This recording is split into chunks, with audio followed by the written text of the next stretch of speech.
A lot to get to, starting with breaking news in North Texas. An Amber Alert issued for 16-year-old Kylie Ann White out of Roy City. That's near Rockwall, just northeast of Dallas. Police say Kylie is 5'8", 120 pounds, has blonde hair, hazel eyes, and is wearing pink braces. She's believed to be in grave or immediate danger. If you know where she is, contact local police. Breaking in southeast Houston, an innocent man was apparently caught in the crossfire of a road rage shooting after leaving a restaurant near Baybrook Mall. ABC 13's Micah Hatfield is where one of those victims was hit in southeast Houston. Micah, what do we know now?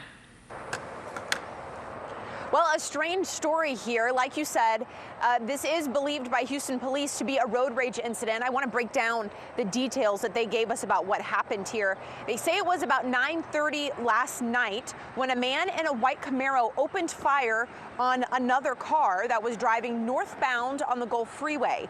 The victim was riding in the car with his brother. He apparently started feeling some pain in his back and then realized he had been shot. He was taken to the hospital. Now, he estimated he was hit about 3 or 4 miles from where he and his brother pulled over. Around the same time, a man leaving Perry's at the Baybrook Mall started feeling some pain as well, and he realized that he had been grazed by a bullet. So officers were able to recover the bullet on that scene, and I believe we were able to recover a shell casing on this scene. So I'm 80% sure, 80 to 90% sure it's the same incident, given the fact that he got grazed and then this guy got shot 3 or 4 miles down the road.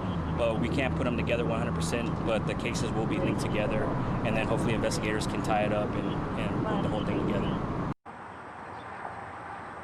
So we are at the Clear Lake City Boulevard and Gulf Freeway intersection, and this is where those two brothers pulled over to call 911. We're told by Houston police that the man who was shot, the victim, is in stable condition. He was talking with investigators when they got here. As far as the man at Perry's, we're told that he just had a minor cut. Along the Gulf Freeway, Micah Hatfield, ABC 13 Eyewitness News. Micah, thanks. Texas EquuSearch says it's joining the search for a missing Fort Hood soldier from Houston. The group says it's talking to military detectives about setting up a search for Vanessa Guillen, the 20-year-old from Houston, last seen April 22nd. All her belongings were found inside the armory where she was working at the time, and her family now believes she was kidnapped. How can someone go missing on a military base? They can't even protect their own soldiers. What makes you think they can protect a nation? What makes you think they can protect us?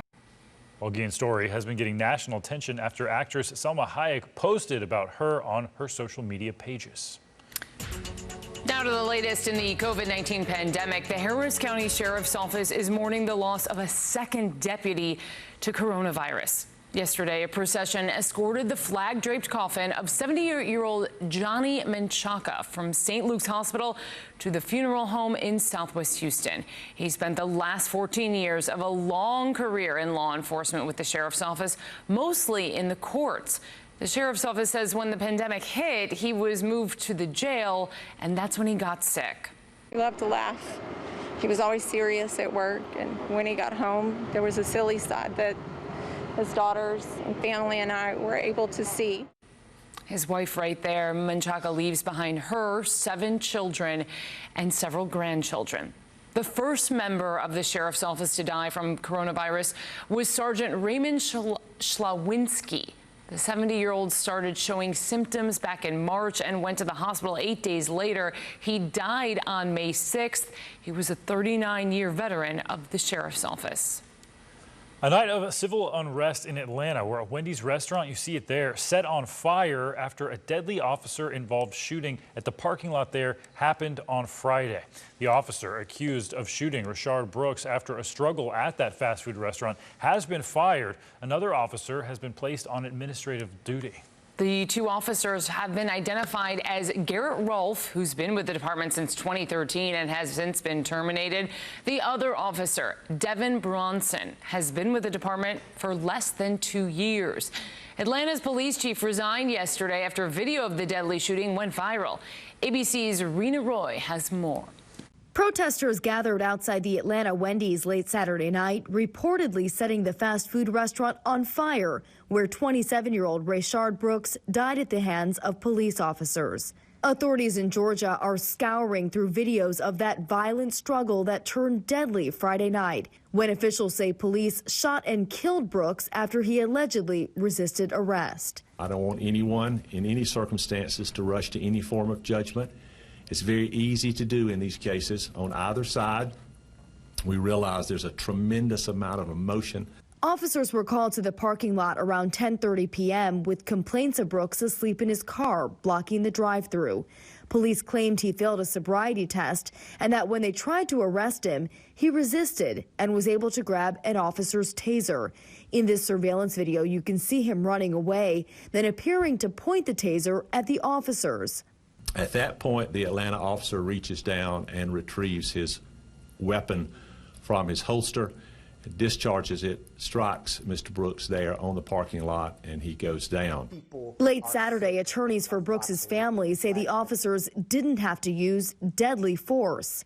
He had other options than shooting a man in the back.